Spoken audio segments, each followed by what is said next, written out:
Buntut polemik penolakan timnas Israel dalam ajang Piala Dunia U20 2023, kini telah menemui keputusan akhir dari Federasi Sepak Bola Internasional atau FIFA.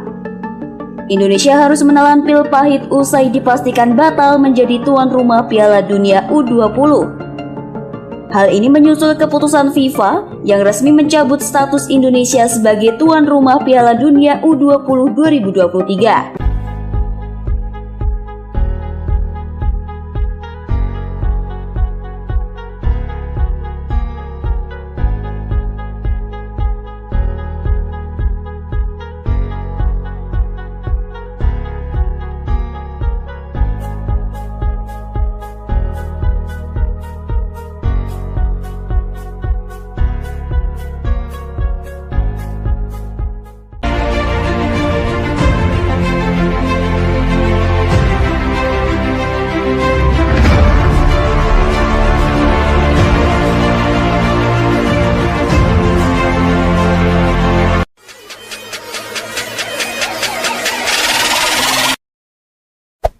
Hey there.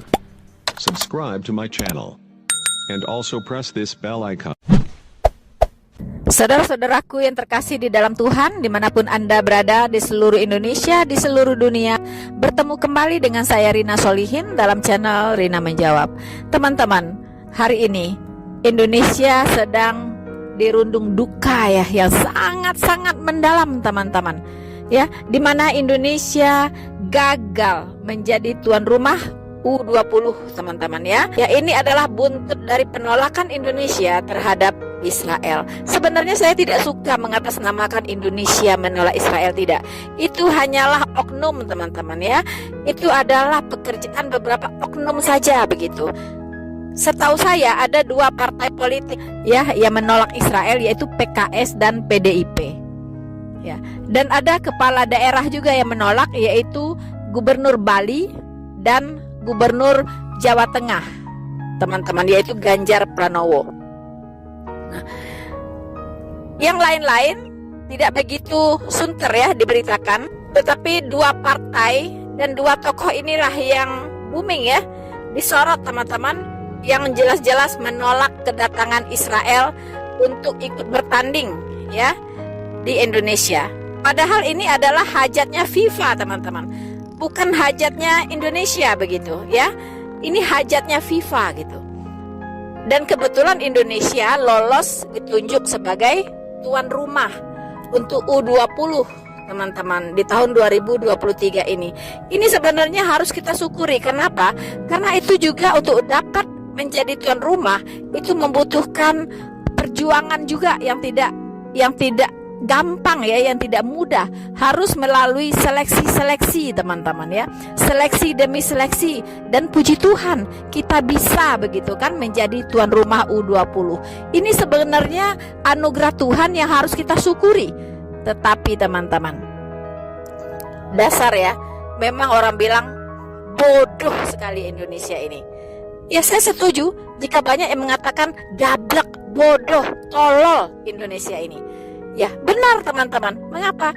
Karena dengan dicabutnya Indonesia sebagai tuan rumah penyelenggaraan U20, yaitu piala bergengsi, Piala Dunia, teman-teman, yang itu adalah impian dari semua pemuda-pemuda Indonesia untuk melaksanakan perhelatan ini dengan sebaik-baiknya, teman-teman. Mereka sudah berlatih sedemikian rupa, sudah menghabiskan banyak tenaga, sudah menghabiskan banyak biaya, karena mereka berlatih juga sampai ke luar negeri, teman-teman. Begitu banyak persiapan yang sudah dilakukan, itu menggelontorkan dana yang tidak sedikit ya. Seperti stadion ya, GBK itu sudah direnov, sudah mengeluarkan berapa miliar mungkin itu. Ya, mungkin triliun, saya juga nggak tahu, teman-teman, untuk menyambut ajang Piala Dunia bergengsi ini ya, U20 ini. Tetapi dalam sekejap mata amblas, teman-teman. Impian dari anak-anak U20, dari tim U20 kita, raup begitu saja, direnggut oleh kecongkakan, kesombongan, dan kebodohan ya beberapa orang saja. Saya sih mengerti ya, ini menyongsong tahun-tahun pemilu ini, tahun-tahun politik 2024 ini membuat orang itu, aduh, semua mau dijadikan alat politik, teman-teman. Ya, sampai kebablasan, teman-teman. Sudah nggak tahu lagi ini merugikan apa menguntungkan begitu. Sudah tidak lagi bisa berpikir jernih. Teman-teman, sungguh menyedihkan. Saya sangat terharu dan ikut meneteskan air mata ketika mendengar keluhan ya dari kapten dari U20, yaitu generasi muda kita yang punya impian yang begitu besar, ingin bermain di ajang Piala Dunia, teman-teman. Ya, mereka punya impian yang begitu besar. Wah, rasanya luar biasa ya semangat mereka untuk maju begitu. Tetapi tiba-tiba raup begitu saja, direnggut oleh egoisme yang tidak jelas dari pihak-pihak tertentu, teman-teman. Ya, jangan mengatasnamakan Indonesia. Indonesia tidak seperti itu. Ya, karena di Indonesia masih banyak orang yang berpikiran jernih, masih banyak orang yang cerdas. Ya, karena mereka punya alasan mengapa menolak Israel. Katanya itu amanat undang-undang. Kemerdekaan adalah milik semua bangsa. Saya bilang, membela Palestina boleh, tapi harus pakai akal sehat dong. Ya kan? Harus pakai pikiran sehat. Ya, lu bela orang, ya kan? Rumah lu sendiri lu berantakin gitu. Lu bela orang, rumah lu sendiri lu hancurin gitu. Itu mah bukan orang cerdas seperti itu. Ya, orang yang lu bela aja bilang nggak apa-apa. Ya, tim Israel main di Indonesia nggak apa-apa. Itu kata duta besar Palestina begitu. Kok malah yang orang Indonesia lebih Palestina dari Palestina? Itu kan aneh gitu. Ya, duta besar Palestina aja mengatakan nggak masalah kok. Ya, Israel main di sini di Indonesia. Ini yang nggak kenal Palestina, yang nggak pernah ke Palestina, ya kan? Berpikirnya lebih picik, nggak ada urusan juga sama orang Palestina. Terus nggak tahu juga sejarah Palestina dan Israel itu seperti apa, yang dibela-belain. Nggak tahu gitu, ya. Sekarang kerugian ada di pihak Indonesia. Sudah kehilangan kepercayaan dari FIFA. Ya, kalau FIFA kasih sanksi, kalau FIFA memberikan sanksi kepada Indonesia, selesai teman-teman, selesai. Tidak akan ada lagi untuk persepak bolaan Indonesia bisa memasuki ajang-ajang internasional. Jangankan internasional, ya, ajang Asia Tenggara saja mungkin tidak, karena sudah kehilangan kepercayaan dari FIFA. Begitu. Seperti main-main begitu. Seperti main-main, teman-teman. Saya heran. Kalau memang mereka menolak Israel, tidak boleh datang ke Indonesia. Harusnya di awal, sebelum penandatanganan persetujuan menjadi tuan rumah, itu harus dikemukakan dulu. Ya, harus disampaikan kepada FIFA bahwa kami tidak bisa menerima Israel. Pasti saat itu juga FIFA akan batalkan Indonesia jadi tuan rumah, karena itu melanggar peraturannya FIFA begitu. Karena FIFA itu bersifat netral, ya, bersifat netral, teman-teman, dan dia tidak diskriminatif begitu, ya. Itu prinsipnya netral FIFA itu. Jadi kalau ada yang menolak-nolak satu negara, nggak akan memenuhi syarat FIFA gitu, ya kan? Dan pasti saja dibatalkan, karena itu melanggar prinsipnya FIFA. Ya, harusnya di awal sebelum mengajukan diri sebagai tuan rumah, itu udah harus disampaikan di forum pertemuan dengan FIFA itu. Ya kan, di depan negara-negara lain juga, bahwa kalau kami jadi tuan rumah Indonesia, kami tidak bisa menerima tim dari Israel untuk bermain di negara kami. Itu harus disampaikan di awal. Ya, dan lihat apakah FIFA menerima, accept atau tidak begitu. Nah, itu lebih baik. Mengapa? Tidak terlanjur seperti sekarang. Ya kan? Sudah banyak habis duit untuk mempersiapkan infrastrukturnya. Ya kan? Sudah banyak gitu, mungkin sudah triliunan. Kemudian sudah memberi harapan kosong.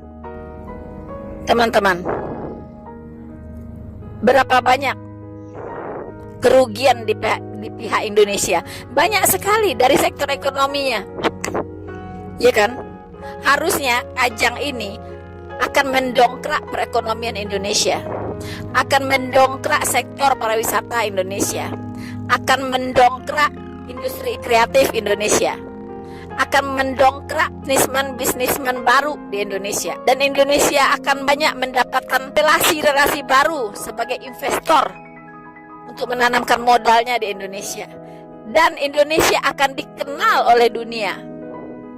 Ya, keindahan alamnya seperti apa, budayanya seperti apa. Begitu teman-teman, ya.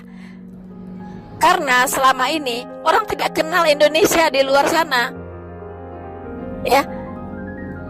Kita ngomong Indonesia aja masih banyak yang bertanya, di mana itu Indonesia? Banyak yang bertanya. Tapi kalau kita katakan Bali, mereka baru tahu. Mereka tahu itu Bali. Kalau Bali mereka tahu, tapi Indonesia mereka nggak tahu. Nah, ini kesempatan, momentum yang sangat baik untuk mempromosikan Indonesia ke mata dunia. Tetapi ini dilewatkan begitu saja. Dilewatkan begitu saja oleh sebuah mindset yang nggak jelas. Israel itu nggak ada ruginya. Anda tolak Israel nggak ada ruginya. Ya, orang tahu kok siapa Israel. Ya, orang tahu kok kualitasnya bangsa Israel. Orang tahu kok kecerdasan bangsa Israel. Dunia tahu semua. Nggak ada ruginya Israel kalau Anda tolak di sini. Tapi yang rugi adalah Indonesia sendiri. Menghancurkan harapan banyak anak bangsa, terutama milenial, yang ingin survive dalam olahraga persepak bolaan. Karena di mana-mana olahraga yang bisa menyatukan bangsa itu adalah sepak bola. Ya. Kalau sudah bertanding sepak bola, tadinya musuhan, itu bisa berteman. Teman-teman, kalau kita mau sedikit cerdas berpikir, kalau Anda memang tidak suka dengan Israel, caranya bukan seperti ini. Bukan dengan mengorbankan kepentingan anak bangsa, bukan dengan menguburkan impian banyak anak bangsa, khususnya tim U20. Ya, bukan begini caranya. Ini cara yang sangat tolol. Ya, tolol. Kalau kalian cerdas, kalau memang kalian tidak suka dengan Israel, biarkan mereka datang di sini bermain dan kalahkan mereka. Itu baru pinter. Tundukkan Israel. Kalau bisa dibuat 10-0, ya, itu baru pintar, itu baru cerdas. Tapi ini Anda sudah kalah sebelum bertanding. Kalau begini caranya, kalah sebelum bertanding. Ya, sayang sekali.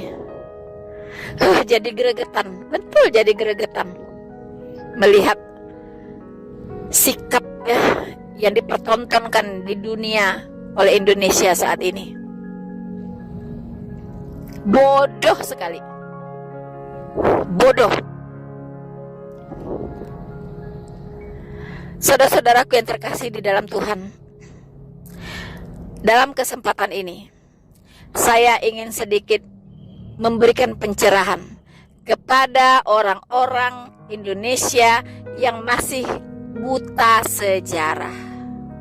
Ya, apa sih sebenarnya sejarahnya antara Israel dengan Palestina itu.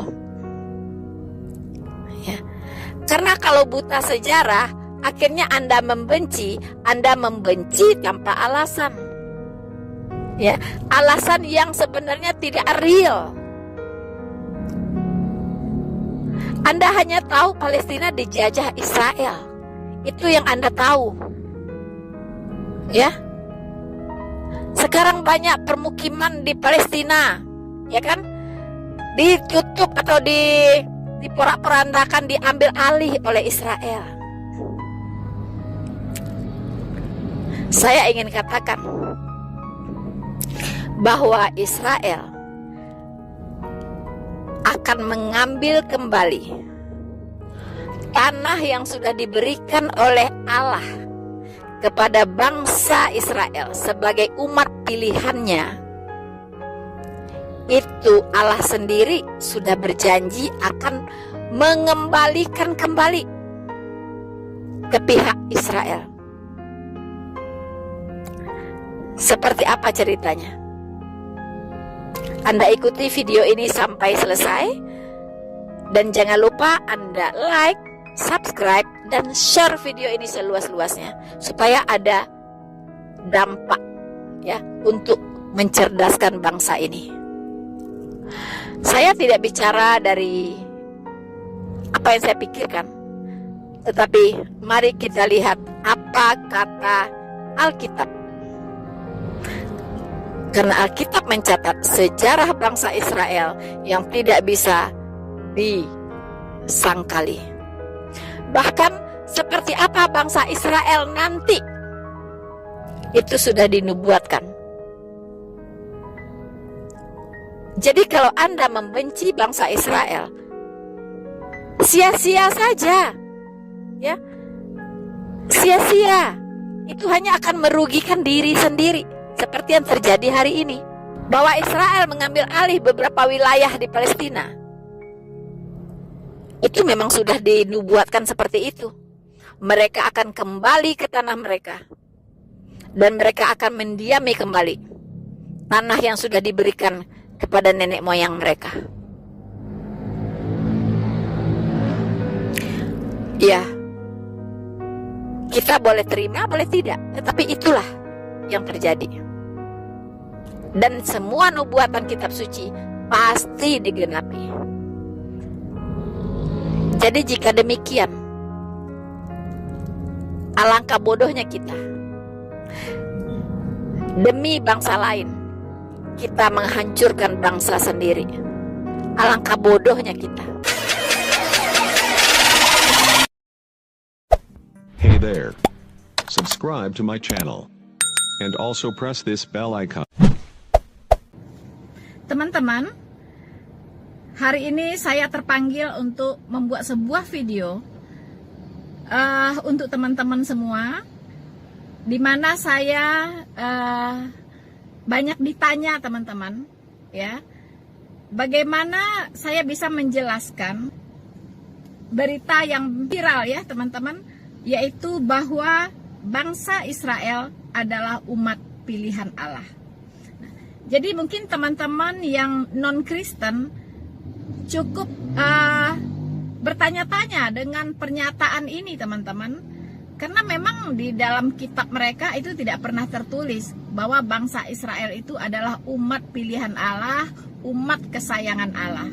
Nah, jadi saya punya tanggung jawab ya untuk menjelaskan hal ini kepada teman-teman semuanya. Ya, terutama kepada teman-teman yang Muslim, ya, yang sangat asing dengan narasi ini bahwa bangsa Israel itu adalah umat pilihan Allah dan umat kesayangan Allah. Bagaimana ceritanya? Untuk itu, jangan beranjak dari tempat Anda, saksikan video ini sampai selesai.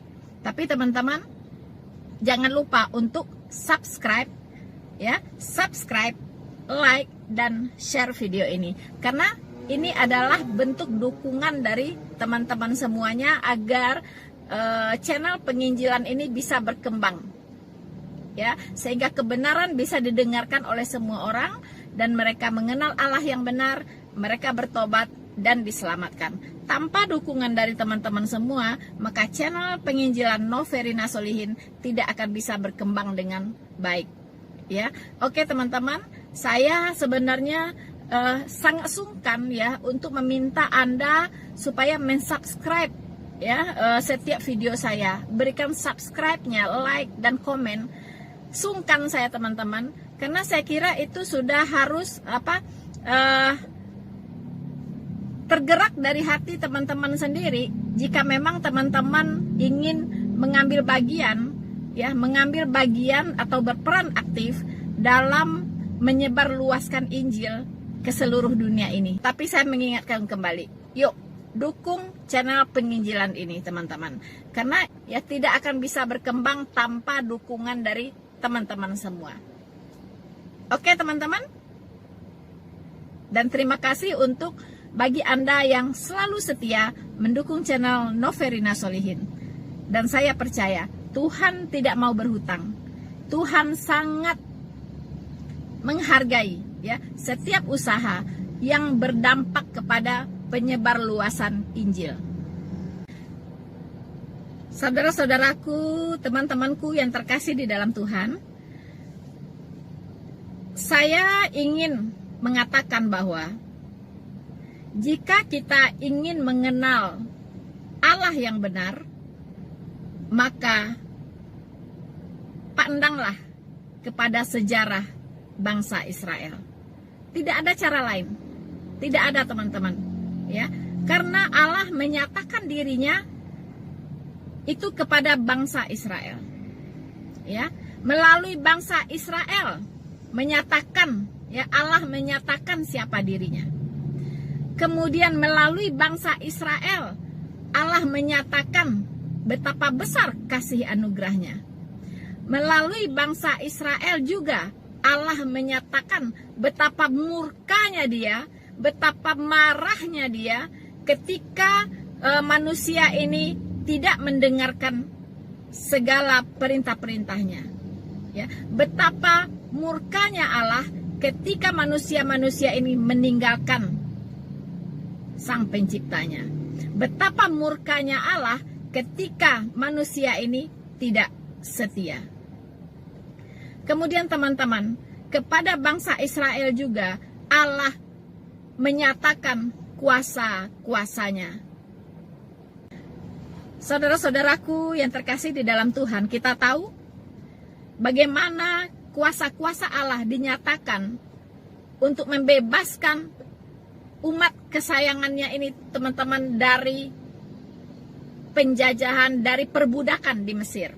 Ya, kita tahu melalui 10 tulah yang dilakukan oleh Allah terhadap bangsa Israel, dan pada tulah yang ke-10 yaitu semua anak sulung mati, saat itulah bangsa Israel lepas, bisa keluar dari perbudakan di Mesir. Bahkan luar biasanya, hati bangsa Mesir, rakyat Mesir dibuat lembut oleh Allah, sehingga apapun yang dimilikinya, perhiasannya, hartanya, uangnya mungkin diserahkan kepada bangsa Israel sebagai bekal untuk mereka pergi dari Mesir. Luar biasa, itu semua adalah karena kuasa Allah terhadap bangsa Israel, teman-teman.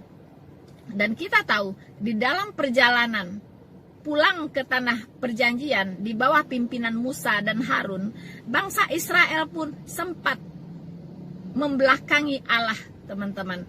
Meninggalkan Allah, tidak setia kepada Allah yang sudah menunjukkan kuasa-kuasanya, kasihnya, melindungi mereka dengan tiang awan di siang hari dan melindungi mereka dengan tiang api di malam hari. Tapi itu tidak cukup untuk membuat mereka setia. Teman-teman, di tengah perjalanan, bangsa Israel membuat patung lembu emas. Membuat patung lembu emas untuk disembah, teman-teman. Padahal di depan matanya sendiri, dia sudah melihat betapa Allah mengasihi mereka, betapa Allah melindungi mereka, betapa kuasa-kuasa Allah dinyatakan di tengah-tengah mereka.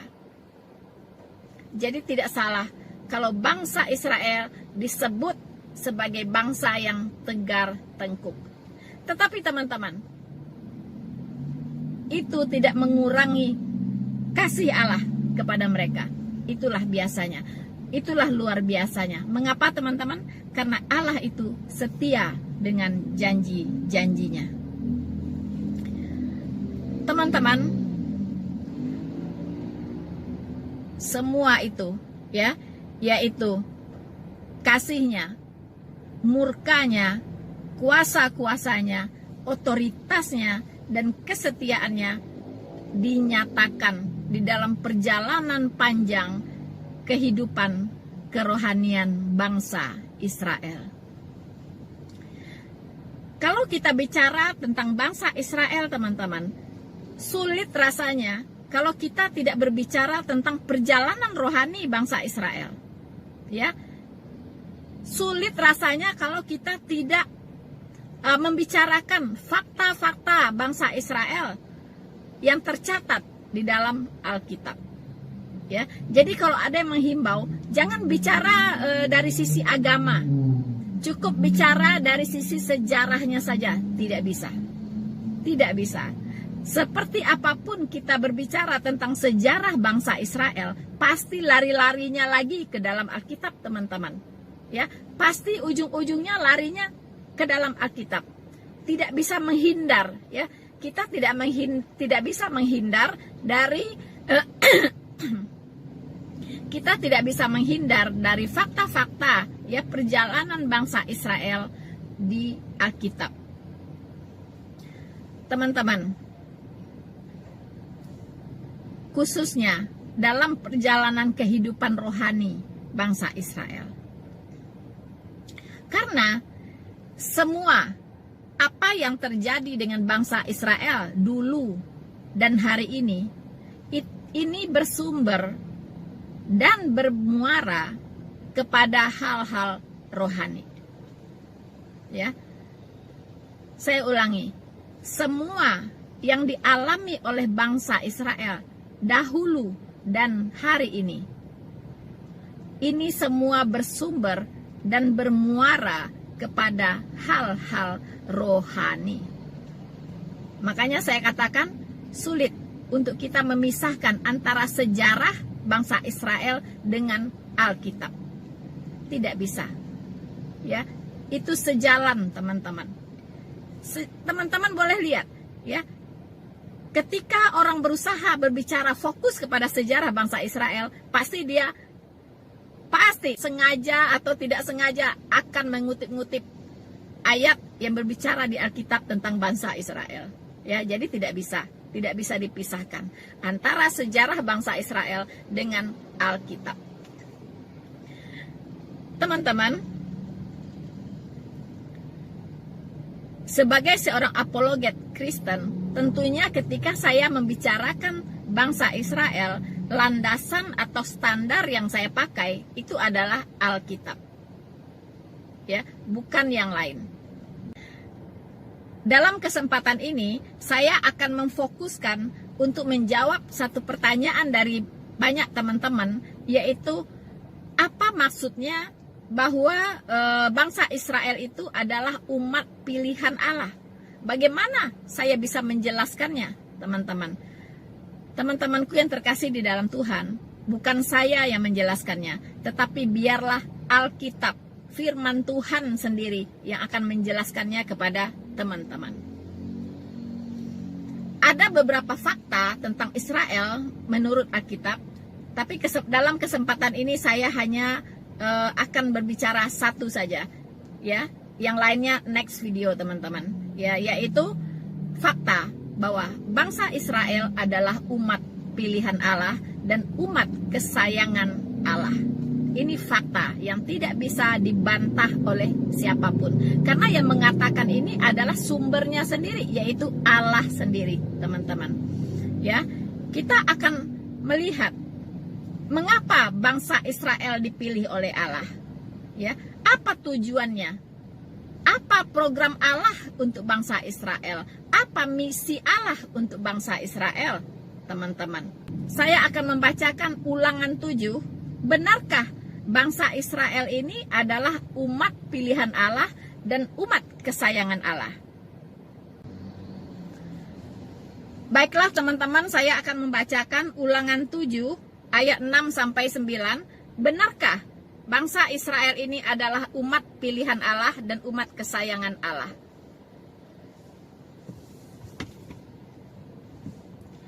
Sebab engkaulah umat yang kudus bagi Tuhan Allahmu. Engkaulah yang dipilih oleh Tuhan Allahmu dari segala bangsa di atas muka bumi untuk menjadi umat kesayangannya. Jadi keputusan dari Allah sendiri ya, mengapa Allah memilih bangsa Israel itu adalah atas otoritas Allah sendiri teman-teman.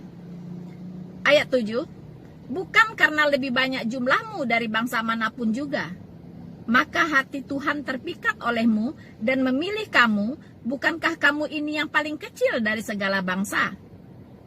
Teman-teman, di sini sudah dikatakan, bukan karena jumlahnya banyak, makanya Allah memilih bangsa Israel. Ya, bukankah kamu ini yang paling kecil dari segala bangsa? Ini fakta Alkitab teman-teman, dan digenapi oleh bangsa Israel. Bahwa bangsa Israel adalah bagian kecil saja jika dibandingkan dengan semua bangsa yang ada di bumi ini. Di tengah-tengah bangsa yang begitu besar di bumi ini, bangsa Israel itu adalah bangsa yang paling kecil.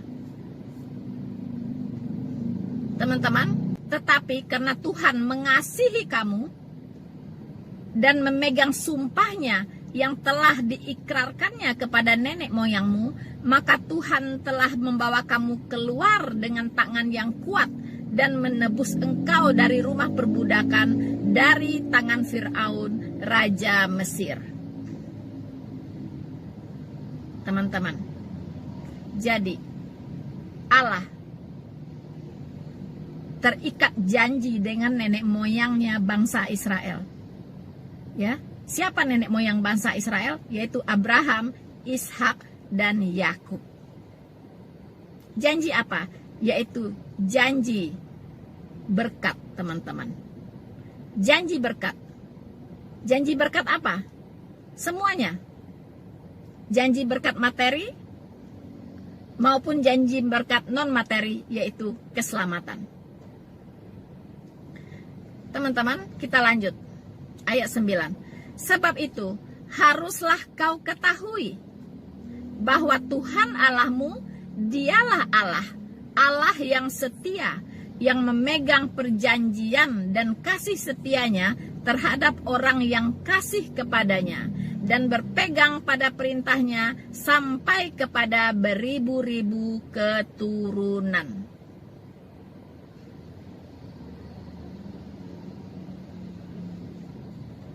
Saya tambahkan ayat 10. Tetapi terhadap diri setiap orang dari mereka yang membenci dia, catat.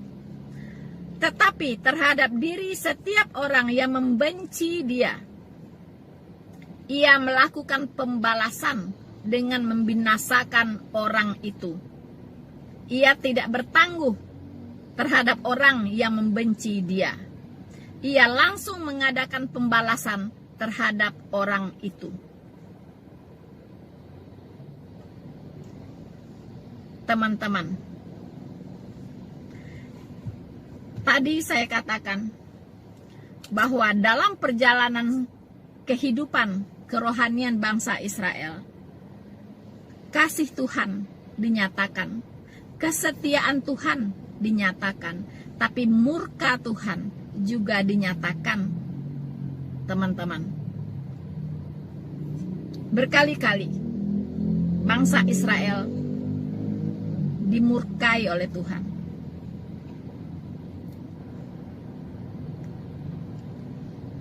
Dalam perjalanan dari Mesir menuju tanah Kanaan, karena mereka tidak setia dengan membuat anak lembu emas dan menyembahnya, Allah membuat bangsa Israel ini berputar-putar di situ saja, teman-teman, tidak tahu jalan ujung pangkalnya ya. Berputar-putar dalam perjalanan itu selama 40 tahun, nggak nyampe-nyampe, teman-teman. Tidak nyampe-nyampe 40 tahun dalam perjalanan, bayangkan. Ya, kalau ada bayi lahir udah umur 40 baru nyampe ke tanah Kanaan, teman-teman. Kalau di perjalanan itu ada orang yang berumur 50 tahun mungkin sudah mati dalam perjalanan itu, nggak nyampe-nyampe. Itulah hukuman Tuhan terhadap ketidaksetiaan bangsa Israel, teman-teman. Tetapi ketika mereka kembali kepada Allah, dan Allah pun mengasihi mereka. Karena tadi Allah itu setia terhadap janji-janjinya yang sudah diikrarkan terhadap nenek moyang bangsa Israel, yaitu Abraham, Ishak, dan Yakub. Kalau kita membaca apa yang tercatat tentang bangsa Israel di Alkitab, kita melihat satu lingkaran, teman-teman. Ya, satu lingkaran perjalanan hidup kerohanian bangsa Israel. Dan saat ini, ketika mereka mengalami penolakan dari banyak bangsa, ya, ketika mereka dihujat oleh banyak bangsa, itu mengulang kembali sejarah mereka, teman-teman. Ya, kita bisa lihat di Ulangan 7, saya akan bacakan bahwa ini adalah pengulangan sejarah apa yang terjadi hari ini, teman-teman. Saya bacakan Ulangan 7, ya. Ulangan 7 ayat 1 sampai 2. Ini bagaimana bangsa Israel juga pernah dikeroyok oleh banyak bangsa, teman-teman, ya. Dimusuhi oleh bangsa-bangsa yang di sekitar dia. Begitu. Nah, saya bacakan ayat 1-nya. Apabila Tuhan Allahmu telah membawa engkau ke dalam negeri kemana engkau masuk untuk mendudukinya, dan ia telah menghalau banyak bangsa dari depanmu, yakni orang Het, orang Girgasi, orang Amori, orang Kanaan, orang Feris, orang Hewi, dan orang Yebus, 7 bangsa yang lebih banyak dan lebih kuat daripadamu. Dan Tuhan Allahmu telah menyerahkan mereka kepadamu sehingga memukul mereka kalah. Teman-teman, ternyata Tuhan Allah itu memperlakukan Israel masih sama, ya, seperti sebelum-sebelumnya, teman-teman. Ya, ketika bangsa-bangsa lain mengeroyok bangsa Israel, memusuhi bangsa Israel, yang turun tangan itu ternyata Allah sendiri, ya, bukan Israel sendirian, begitu. Tuhan membantu mereka melenyapkan, mengalahkan bangsa-bangsa yang menyerang Israel. Nah, karena Tuhan berkata, jadi siapa yang mengutuk Israel akan dikutuk, siapa yang memberkati Israel akan diberkati. Dan ini, janji ini betul-betul dipegang oleh Tuhan, teman-teman. Nah, saudara-saudaraku yang terkasih di dalam Tuhan, jika Allah sudah memilih Israel dan sangat mengasihi Israel, mana mungkin Allah berkata lagi, tumpas Israel, musnahkan Israel, habisi Israel. Pastikan itu tidak bersumber dari Allah yang sama, Allah yang mengasihi bangsa Israel di Alkitab. Karena saya selalu mengatakan bahwa Allah belum selesai dengan bangsa Israel. Masih ada janji Allah yang harus dipenuhi untuk bangsa Israel, yaitu janji keselamatan. Jadi tidak akan mungkin bangsa Israel bisa dihabisi. Tidak akan mungkin bangsa Israel bisa dipunahkan dari muka bumi ini, teman-teman. Itu sebuah angan-angan kosong yang tidak pernah akan terwujud. Teman-teman, adapun alasan Allah untuk memilih bangsa Israel, tentunya Allah punya misi dan visi, ya, terhadap bangsa Israel, yaitu misi penyelamatan. Teman-teman, ketika Adam dan Hawa jatuh ke dalam dosa, Allah langsung menjanjikan Sang Juru Selamat untuk menyelamatkan umat manusia dari dosa-dosa mereka, untuk menyelamatkan umat manusia dari penghukuman kekal, yaitu neraka. Sebelum Juru Selamat itu datang, Tuhan sudah memberikan tanda-tanda atau ciri-ciri dari Sang Juru Selamat. Itu tidak kurang dari 300 nubuatan ya tentang Juru Selamat yang akan datang itu, atau Mesias yang akan datang itu, teman-teman. Khusus di kitab Yesaya itu syarat dengan nubuatan tentang Mesias yang akan datang.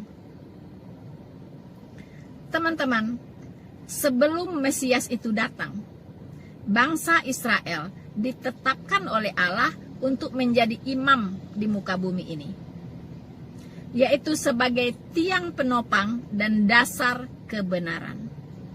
Artinya, jika orang ingin mengenal Allah yang benar, maka pandanglah Allahnya bangsa Israel. Ya. Sebelum Sang Mesias itu datang, teman-teman, Allah memerintahkan dulu untuk melakukan ibadah simbolik ritualistik jasmaniah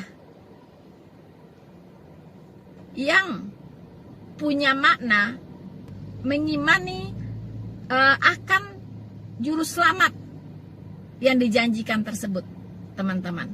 Ya, melakukan ibadah simbolik, ya, tentang Juru Selamat dan karyanya sebelum Juru Selamat itu sendiri datang, yaitu salah satunya dengan cara ibadah simbolik korban domba, teman-teman, untuk penghapusan dosa. Dengan cara melakukan ibadah korban domba sebagai ibadah penghapus dosa, bangsa Israel harus menjaga ibadah ini sampai Sang Juru Selamat itu datang. Jadi bangsa Israel diberi tanggung jawab untuk memelihara ibadah ini dari keturunan kepada keturunan berikutnya. Memelihara ibadah ini secara turun-temurun sampai Juru Selamat yang dijanjikan itu datang. Teman-teman,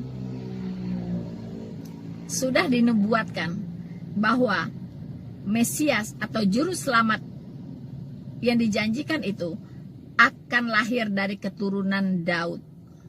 Bangsa Israel adalah keturunan Daud. Jadi, Sang Mesias akan datang di tengah-tengah bangsa Israel, teman-teman. Bukan di tengah-tengah bangsa lain, tetapi di tengah-tengah bangsa yang sudah dipilih oleh Allah, tempat datangnya nanti Juru Selamat atau Mesias itu. Teman-teman, Yohanes Pembaptis membuka jalan atas kedatangan Sang Mesias. Kita bisa baca di Yohanes 1 ayat 29. Pada keesokan harinya, Yohanes melihat Yesus datang kepadanya dan ia berkata, "Lihatlah, Anak Domba Allah yang menghapus dosa dunia." Yohanes Pembaptis berseru, teman-teman, "Lihatlah, Anak Domba Allah yang menghapus dosa dunia." Artinya, bukan dosa sebagian orang, bukan dosa sekelompok orang saja, tetapi dosa seluruh dunia. Menghapus dosa seluruh dunia, menghapus dosa semua manusia. Dosanya Fir'aun, dosanya Ahmad Didat, Zakir Naik, itu semua dihapus, teman-teman. Ya, Tuhan Yesus datang untuk menghapus dosa dunia. Jadi Tuhan Yesus datang bukan hanya untuk bangsa Israel, tetapi untuk seluruh dunia. Tuhan Yesus mau menyelamatkan seluruh manusia dari hukuman dosa. Terpulang kepada manusia tersebut, apakah dia mau menerima atau tidak? Teman-teman, bangsa Israel menolak Sang Mesias. Karena itulah sejarah kembali berputar.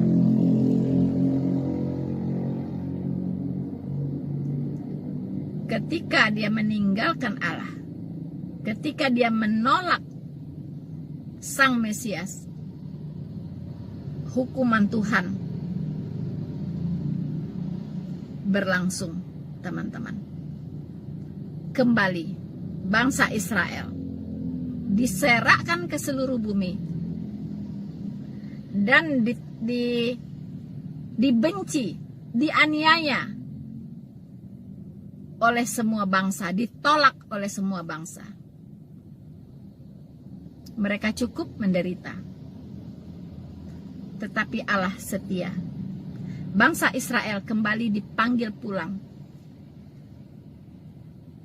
untuk menduduki kembali tanah yang sudah diwariskan oleh nenek moyang mereka, oleh Abraham, Ishak, dan Yakub. Dan mereka akan ditolong oleh Allah untuk kembali memiliki apa yang sudah menjadi milik mereka, apa yang sudah menjadi milik nenek moyang mereka sebelumnya, yaitu Israel.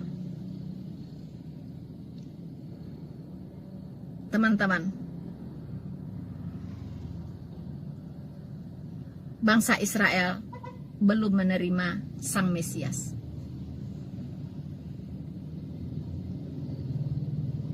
Akan tiba saatnya bangsa Israel akan dikeroyok kembali oleh banyak bangsa. Selalu berputar kembali, berputar kembali, berputar kembali. Tetapi tanpa mengurangi kasih setia Allah kepada mereka. Karena apa? Karena Allah terikat janji dengan nenek moyang mereka, yaitu janji berkat, teman-teman. Berkat rohani maupun berkat keselamatan. Jadi jangan heran bangsa Israel sangat memberkati bangsa-bangsa lain. Ya, kita dunia ini, bangsa-bangsa lain di dunia ini berhutang kepada bangsa Israel, bukan sebaliknya. Ya. Apa hutangnya? Yaitu kemajuan peradaban itu dihasilkan oleh orang-orang Israel. Kemajuan teknologi, ilmu pengetahuan, sains, itu semua adalah karya-karya orang-orang Israel, teman-teman. Jangan heran, karena memang itu adalah janji berkat dari Allah untuk mereka.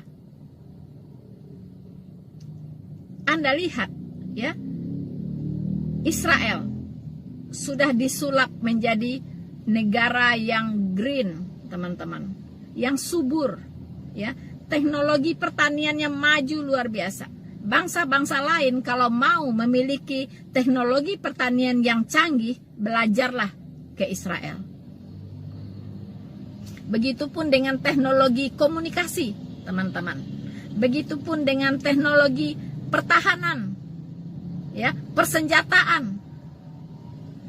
Apalagi bangsa Israel juga menguasai perdagangan, teman-teman. Mereka ahli-ahli dagang semuanya. Sejarah sudah membuktikan di mana ada bangsa Israel, di situ ada kemajuan, teman-teman. Di situ ada pergerakan ekonomi. Itu sejarah sudah mencatat. Ya, di banyak negara di mana ada bangsa Israel, di situ ada pertumbuhan ekonomi, teman-teman.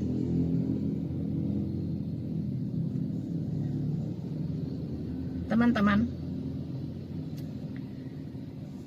Jadi, mengapa Allah memilih bangsa Israel?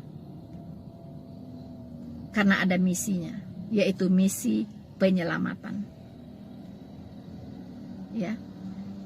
Bangsa Israel dijadikan sebagai imam, sebagai tiang penopang dan dasar kebenaran.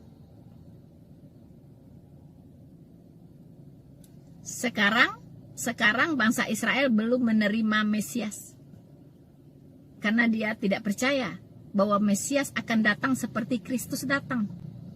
Naik keledai muda, ya. Dia membayangkan Mesias itu akan datang sebagai raja. Dia tidak tahu bahwa raja yang dimaksud di situ adalah raja kerajaan sorga, bukan raja dunia ini. Dan Mesias dikatakan akan membebaskan bangsa Israel dari penjajahan. Mereka mengertinya Mesias itu akan membebaskan mereka dari penjajahan Romawi. Padahal yang dimaksud di situ adalah Mesias akan datang membebaskan bangsa Israel dari penjajahan dosa. Disitulah kesalahpahamannya bangsa Israel terhadap Sang Mesias.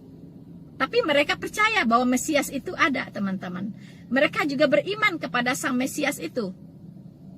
Ya, teman-teman. Dan mereka beriman kepada Allah Jehovah. Sama dengan orang Kristen. Tapi bedanya, kita Kristen, kita sudah menerima bahwa Yesus Kristus itulah Sang Mesias yang dijanjikan oleh Allah. Semua nubuatan tentang Mesias di kitab suci sudah digenapi secara akurat. Tinggal hanya beberapa lagi yang belum tergenapi, yaitu second coming dari Sang Mesias. Teman-teman, saya kira janganlah kita mengutuk-ngutuk Israel. Karena Tuhan itu berpegang teguh dengan apa yang dia ucapkan. Siapa yang mengutuk Israel akan dikutuk, siapa yang memberkati Israel akan diberkati. Kalau bangsa kita mau diberkati, berkati Israel. Sekian dari saya untuk kali ini, teman-teman. Dan saya berharap sekali lagi teman-teman jangan lupa untuk subscribe, ya, dan dukung channel penginjilan ini, teman-teman. Ya, jangan pelit-pelit hanya untuk menekan tombol subscribe dan like. Toh gratis, tidak usah bayar, teman-teman, ya. Tapi itu adalah bentuk kepedulian Anda terhadap Injil, terhadap penyebaran Injil. Oke, teman-temanku semuanya, sekian dulu dari saya tentang pembahasan kali ini.